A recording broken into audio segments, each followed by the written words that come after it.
Sir दूसरी तरफ से मिलिट्री सेक्रेटरी की आवाज़ सुनाई दी। डॉक्टर भगत राम, आप मुझे फ़ोन करते हुए अपना नाम डॉक्टर भगत सिंह लेंगे, आप नोट कर लें। सदर ने कहा, यस सर। मिलिट्री सेक्रेटरी ने जवाब दिया तो सदर ने एक तवील सांस लेते हुए रिसीवर रख दिया।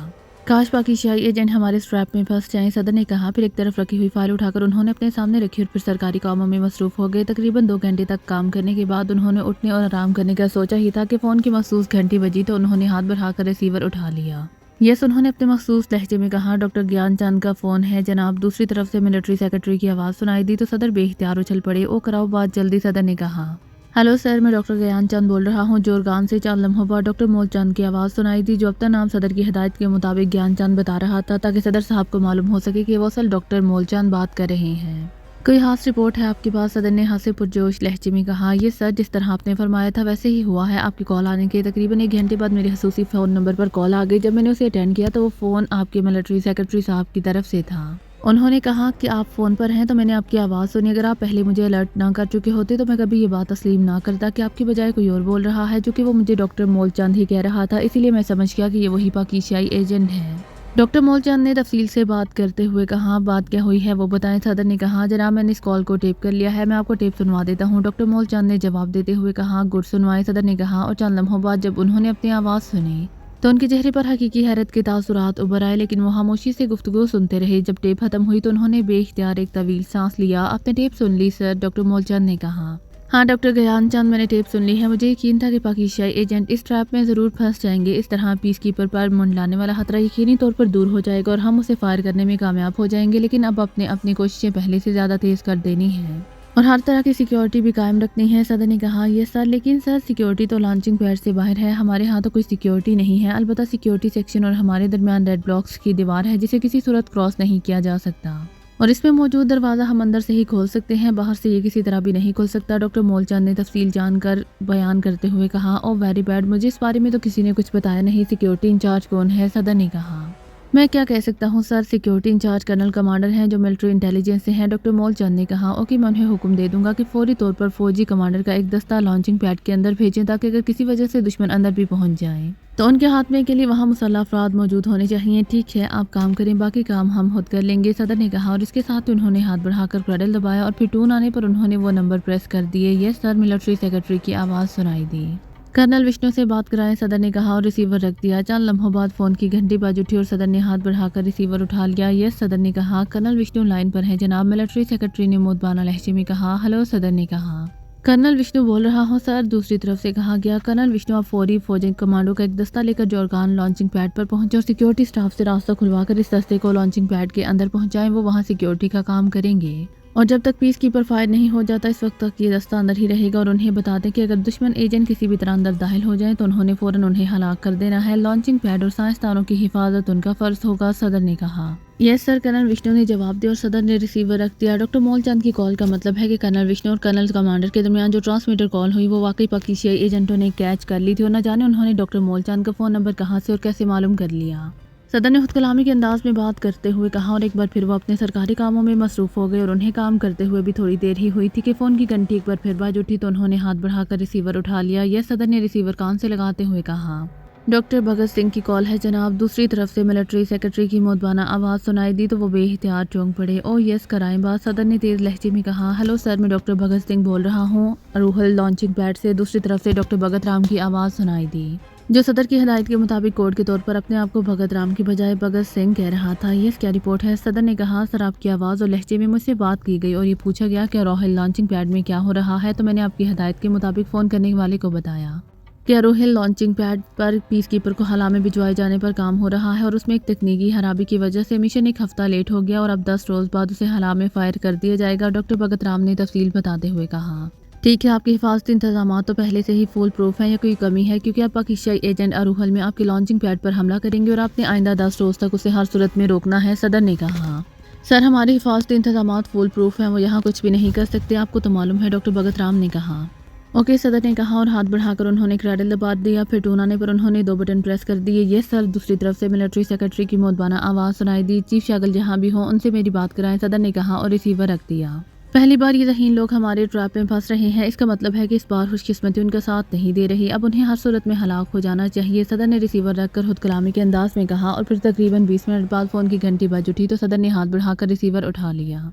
यह सदर ने अपने मखसूस लहजे में कहा, चीफ शागल लाइन पर हैं जनाब। दूसरी तरफ से मिलिट्री सेक्रेटरी की मौतबाना आवाज़ सुनाई दी। हेलो, सदर ने कहा। शागल अर्ज कर रहा हूँ सर। दूसरी तरफ से चीफ शागल की मौतबाना आवाज़ सुनाई दी। आप इस वक्त कहाँ मौजूद हैं? सदर ने पूछा। मैं काशुमा में सीक्रेट सर्विस के सेंटर पर मौजूद हूँ। मैं बाहर फील्ड में था जबकि मिलिट्री सेक्रेटरी साहब ने यहाँ फ़ोन किया तो सेंटर के अफराद ने ट्रांसमीटर पर मुझे कॉल किया और मैं फौरी तौर पर यहाँ पहुँच गया और आपसे अब बात हो रही है। शागल ने शायद इस ख्याल से तफसील से जवाब दिया। पाकिस्तान सीक्रेट सर्विस के बारे में क्या रिपोर्ट है? सदर ने उसकी बात को नज़रअंदाज करते हुए कहा, उन्हें मुसलसल तलाश किया जा रहा है। जोरगान पहाड़ी इलाके की तरफ हमने बाकायदा पकड़िंग कर रखी है। शागल ने जवाब देते हुए कहा। जबकि हद में इत्तला मिली है कि पाकिस्तानी एजेंट अरोहल लॉन्चिंग पैड पर हमला करने वाले हैं क्योंकि असल मिशन जोरगान में नहीं बल्कि अरोहल में मुकम्मल हो रहा है। सदर ने कहा, जनाब ये कैसे मुमकिन है? जनाब शागल ने इंतहाई बौखलाए हुए लहजे में कहा। मुमकिन नहीं बल्कि ऐसा है, आप अपने ग्रुप समेत फ़ौरन अरोहल पहुंचे और वहां इन लोगों का मुकाबला करें और उन्हें हर सूरत में हलाक कर दें। सदर ने तेज़ और तहकुमाना लहजे में कहा और इसके साथ ही रिसीवर रख दिया। अब उनके चेहरे पर गहरे इत्मीनान के तासुरात नुमायां थे क्योंकि अब उन्हें यकीन हो गया था कि मिशन पीस कीपर कामयाब हो जाएगा और इस तरह इसराइल के सदर को भी पता चल जाएगा कि काफिरिस्तान पाकिस्तानी एजेंटों को शिकस्त दे सकता है। कर्नल विष्णु सदर साहब के हुक्म की तामील में फौजी कमांडो का एक दस्ता लेकर जोरगान लॉन्चिंग पैड पर हेलीकॉप्टर के जरिए पहुंचा था। कमांडोज दस्ते में 10 अफराद थे जो इंतहाई तरबियत याफ्ता थे। कर्नल कमांडर ने सिक्योरिटी ऑफिस में उनका इस्तकबाल किया और फिर कर्नल कमांडर ने डॉक्टर मोलजान से फ़ोन पर बात की क्योंकि उन्हें भी फौजी कमांडोज के सिलसिले में सदर साहब का हुक्म पहुंच चुका था। इसीलिए उन्होंने रेड ब्लॉक्स की दीवार में अंदर से रास्ता खोला और कर्नल विष्णु को फौजी कमांडोज दस्ते का, जिसका सरबराह कैप्टन गणेश था, अंदर ले गया। उसने इनकी ड्यूटी बरामदों में लगा दी ताकि उनकी वजह से साइंसदान डिस्टर्ब ना हो और फिर वो वापस आकर हेलीकॉप्टर के जरिए वापस काशुमा पहुंचे और काशुमा से तेज़ रफ्तार हेलीकॉप्टर ने उन्हें वापस दारुल हुकूमत पहुंचा दिया। और इस वक्त वो अपने ऑफिस में मौजूद था कि फ़ोन की घंटी बाज उठी तो कर्नल विष्णु ने हाथ बढ़ाकर रिसीवर उठा लिया। यस, कर्नल विष्णु ने तेज़ लहजे में कहा, कैप्टन गुप्ता आपसे बात करना चाहता है सर। दूसरी तरफ से उसके फ़ोन सेक्रेटरी की मौतबाना आवाज़ सुनाई दी।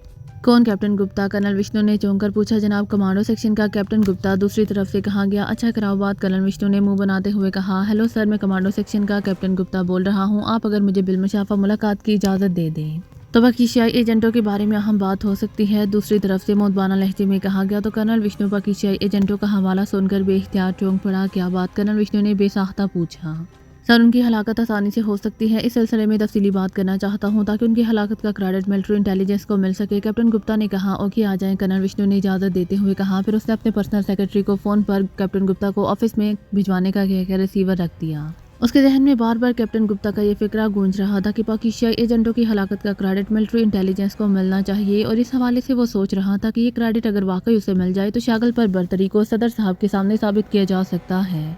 उसकी कॉल पर पहले सदर साहब ने जो मनफी रवैया अपनाया था जिस पर कर्नल विष्णु को मुआसरत करना पड़ी थी, इससे इसको हादसा जहनी धचका पहुंचा था, लेकिन आखिर में सदर साहब के खुशगवार रवैये ने उसका हौसला बुलंद कर दिया था और अब वो सोच रहा था कि अगर कैप्टन गुप्ता कोई ऐसी तजवीज़ सामने ले आता है जिससे पाकिस्तानी एजेंटों का खात्मा किया जा सकता है तो फिर यकीनन सदर साहब खुश होकर उसे आला तरीन अवार्ड और तरक्की भी दे सकते हैं। थोड़ी देर बाद दरवाज़ा खुला और एक दरमियाने का लेकिन फुर्तीले जिस्म का मालिक अंदर दाखिल हुआ।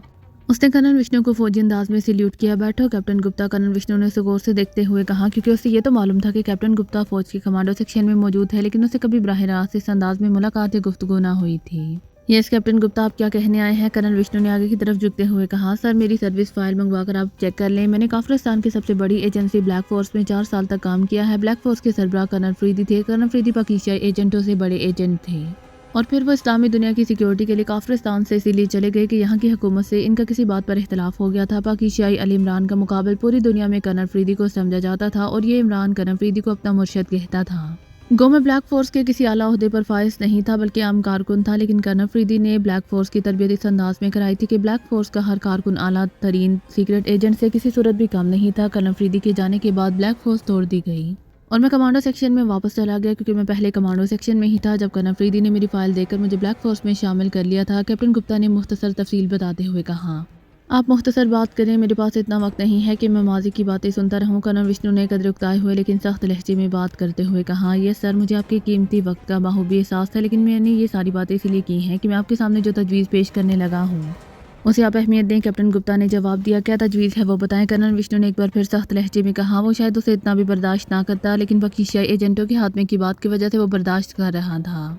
सर, मेरी मालूमात के मुताबिक पाकिस्तानी एजेंट्स इस वक्त काशुमा में मौजूद है और उनके खिलाफ कार्रवाई काफिरिस्तान सीक्रेट सर्विस कर रही है, लेकिन अब मालूम हुआ है कि काफिरिस्तान सीक्रेट सर्विस का चीफ शागल अरूहल शिफ्ट हो गया है और उसका पूरा ग्रुप भी अरूहल पहुंच गया है, क्योंकि चीफ शागल को यह हतमी इत्तला मिली है कि हुकूमत काफिरिस्तान का मिशन जौरगान में नहीं बल्कि अरूहल लॉन्चिंग पैड में मुकम्मल हो रहा है और इस बात की इत्तला पाकिस्तानी एजेंटों को भी हो गई है। कैप्टन गुप्ता ने कहा, क्या कह रहे हो, क्या वाकई ऐसा ही है? कर्नल विष्णु ने दानिस्ता हैरत भरे लहजे में कहा। हालांकि उसने ही ट्रांसमीटर कॉल करके उसका आगाज़ किया था। यह सर, ये हतमी बात है और इसीलिए मैं हाजिर हुआ हूँ कि मुझे मालूम है कि अरूहल में पाकिस्तानी एजेंट्स कहाँ ठहरेंगे।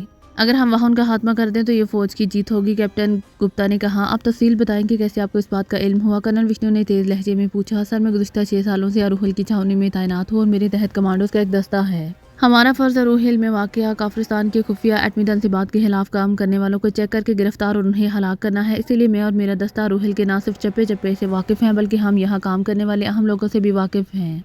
पाकिस्तानी एजेंटों ने लाजमन अपने इस एजेंट से रब्ता करना है और ये एजेंट ही इन लोगों के यहाँ रहने और दीगर मामलात में मदद करेगा। इसीलिए अगर हम इस एजेंट को चेक करते रहें तो हम आसानी से पाकिस्तानी एजेंटों को न सिर्फ ट्रेस कर सकते हैं बल्कि उन्हें घेर कर हलाक भी कर सकते हैं। लेकिन मैं खुद ये रिस्क नहीं ले सकता, वरना काफिरिस्तान सीक्रेट सर्विस से मुझसे ये क्रेडिट छीन लेना है। अगर आप सरपरस्ती करें तो हम आसानी से ये काम कर सकते हैं। कैप्टन गुप्ता ने कहा, अगर तुम्हें इस मुखबिर के बारे में इल्म है तो इसे हटाकर अपना आदमी भी वहाँ डाला जा सकता है। कर्नल विष्णु ने कहा, और नहीं जनाब, ये पाकिस्तानी एजेंट इंतहाई तेज और ज़हीन लोग हैं। मामूली सा शक पड़ने पर इस तरह गायब हो जाएंगे कि फिर उनका पता भी ना चल सकेगा। इसीलिए हमें इस मुखबिर को चेक करते रहना चाहिए, खासतौर पर उसकी ट्रांसमीटर कॉलें और फ़ोन कॉलें जदीद हालात की मदद से सुनी जाएं और ये हालात हमारे पास मौजूद हैं। कैप्टन गुप्ता ने कहा, तो फिर सिर्फ तुम मुझसे क्या चाहते हो? कर्नल विष्णु ने कहा, सिर्फ इतना कि उनकी गिरफ्तारी और क्रेडिट मिलिट्री इंटेलिजेंस को मिले और इसका कुछ हिस्सा आप मुझे भी दे दें। कैप्टन गुप्ता ने मुस्कुराते हुए कहा, क्या तुम सिर्फ क्रेडिट के लिए काम कर रहे हो या उसके पस मंजर में कोई और वजह भी है? कर्नल विष्णु ने कहा। तो कैप्टन गुप्ता ने बेइख्तियार एक तवील सांस लिया।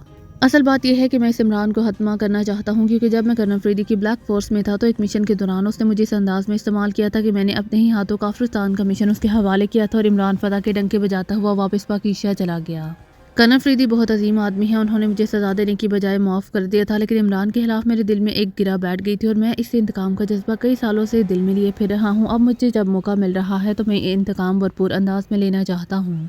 ऐसा ना करे कि मैं तुम्हें मिलिट्री इंटेलिजेंस में ट्रांसफ़र करा लूँ, साथ ही ये वादा भी करूँ कि अगर तुम कामयाब हो गए तो ना सिर्फ तुम्हें मेजर बना दिया जाएगा बल्कि तुम मेरे नंबर 2 भी होगे। कर्नल विष्णु ने कहा, ये मेरे लिए एजाज़ की बात है जनाब, लेकिन अकेले मुझ पर मत डाले। मेरे दस्ते में वैसे तो 10 अफराद हैं, लेकिन इनसे 4 ऐसे हैं जो मेरे दस्तों बाजू हैं और हम 5 ने मिलकर बड़े बड़े कारनामे सारे अंजाम दिए हैं। इसीलिए आप इन 4 को भी मिलिट्री इंटेलिजेंस में ले लें और हम 5 का अलहदा ग्रुप बना दे ताकि हम इस मिशन के बाद भी मिलिट्री इंटेलिजेंस के लिए कारनामे सारे अंजाम देते रहें। कैप्टन गुप्ता ने कहा, ठीक है, अपने और अपने साथियों के तमाम ख्वाहिश मेरे सेक्रेटरी को दे दो। रात पड़ने से पहले तुम्हारा और तुम्हारे साथियों का तबादला मिलिट्री इंटेलिजेंस में हो जाएगा और कल हमारी तफसीली मुलाकात होगी। कर्नल विष्णु ने कहा। तो कैप्टन गुप्ता की आंखों में तेज चमक उभर आई। Thank you sir. Captain Gupta ने उठकर फौजी सल्यूट किया और फिर तेज कदम उठाता हुआ बैरूनी दरवाजे की तरफ बढ़ता चला गया।